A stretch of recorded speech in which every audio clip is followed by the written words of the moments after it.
Amahoro y'Imana bane namwe, amahoro y'Imana bane namwe bantu b'Imana.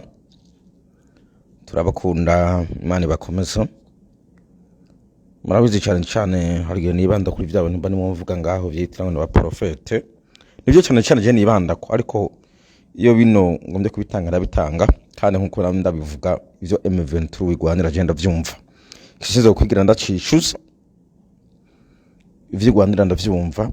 Sinzigira ndavyicuza n'umunsi n'umwe, ivyigwanira ndavyumva ijana kwijana.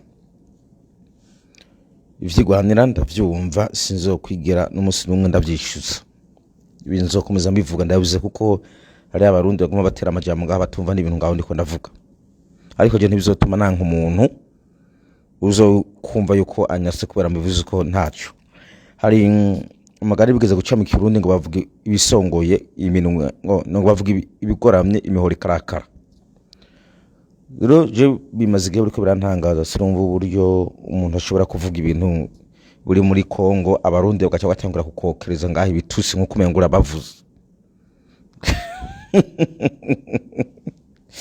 Numbaze yuko Kongo yacitse Burundi, ariko nimba Kongo yacitse Burundi mureke bavyemere baze barasebera hamwe nta kundi.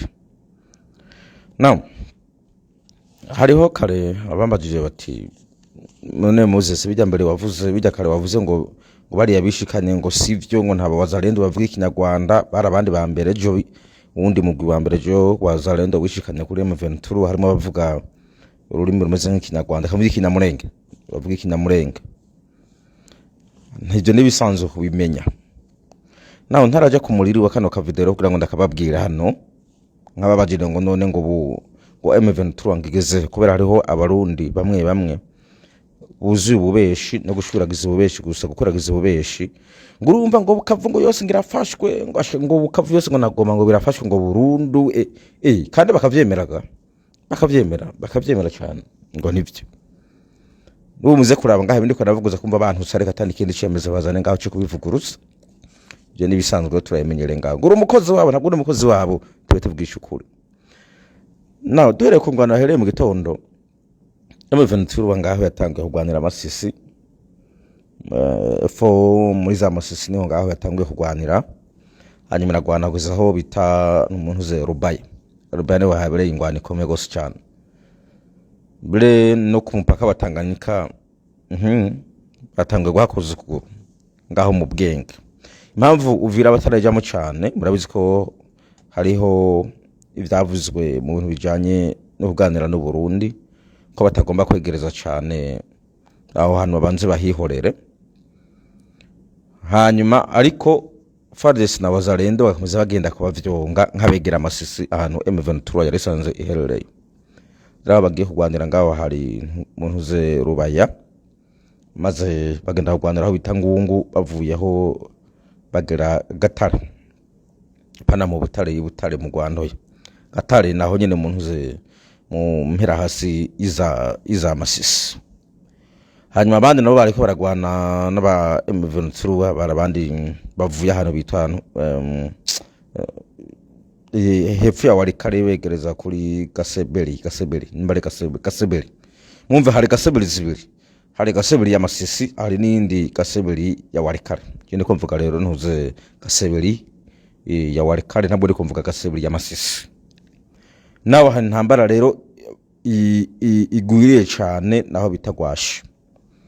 Aha hose n'ahantu hagiye harakubitirwa abantuze FARDC hamwe n'abawazalendo, hishwe beshi abatari bake barafatwa, abandi nabo babonye bikomeye ngaho bahisemo kwishikana. Abo rero bishikanye naba ngaha bafite colonel wabo bita Augustine nde ngaho, naba mubona hano naba mubona ngaho bawazalendo, harimo n'abaFARDC bamwe bahisemo kuyamanika bikuraho hakiri kare baca bagenda biyunga kuri M23. Ngomba cyane bumvisha video muyumvuriza bumve igifaransa muravyumva, ariko nabasiguriye point y'ikinwa kubagurisha arico amazina arimwo amatariki makete umugenerale baramuzi Augustine baramuzi kese ngira umuntu mushasha atamuzi niwe yabihakana ngaho. Ariko kugira ngo ndamumvisha ino video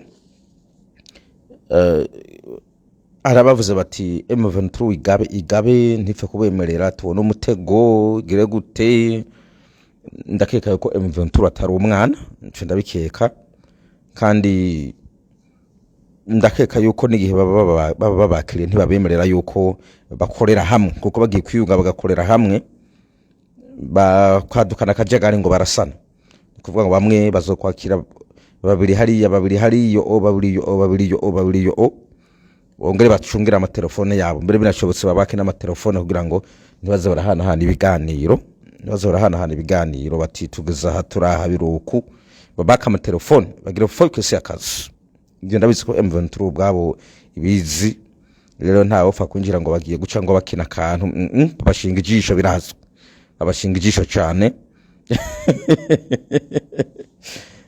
Muze barabone we habonetse umukoroneli yavuye muri FARDC akaba ari koroneli, aba bodyguard benshi bazaba bamukingiriye, uzosanga harimo n'abanyamurenga cyane, barabizi nabo barabizi ujya sibigugu.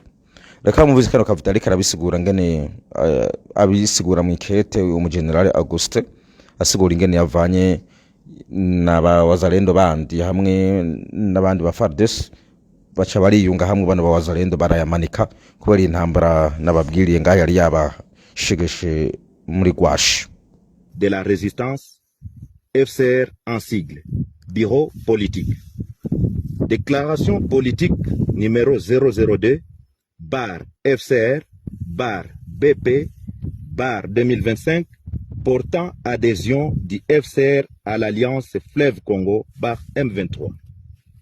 Nous, leaders, membres fondateurs du Front commun de la résistance, FCR en sigle, basé dans le nord et le sud Kivu, vu la mauvaise gestion du pays par le régime de Kinshasa, caractérisé par des promesses non tenues, le détournement, la dislocation de l'unité et la cohésion nationale, les violations des droits internationaux humanitaires et les droits de l'homme, vu la situation sécuritaire chaotique dans laquelle se trouve la population de la partie est de notre pays, considérant la situation sombre de la politique actuelle de la République démocratique du Congo, dont les gouvernants de l'Est et les gouvernés mourir dans plusieurs entités du pays, notamment Beni, Lubero dans le Nord Kivu, ainsi qu'à Ituri, suite aux exactions des ADF MTN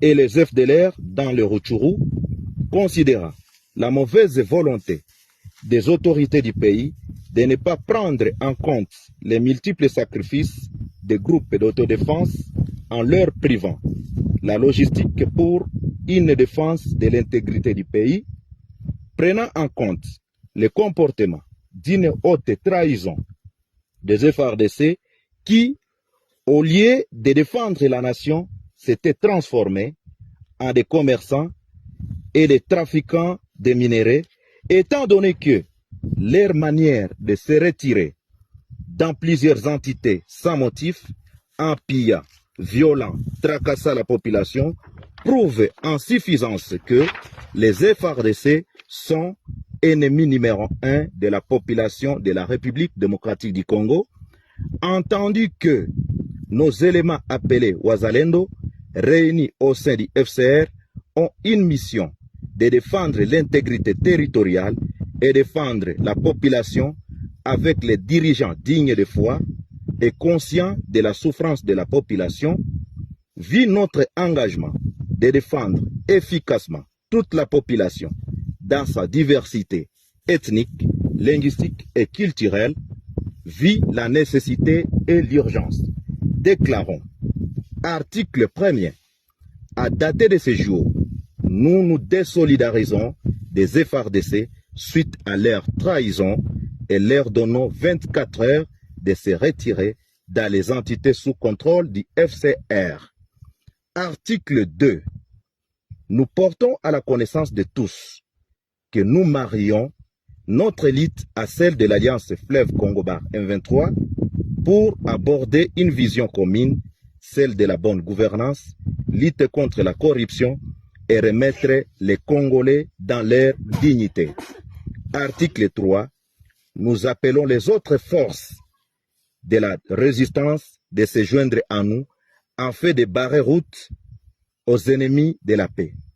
Fait en Bois-Vignois le 7 mars 2025 pour les membres fondateurs FPP-AP, NDC-R-M, Maïmaï Kifuafua.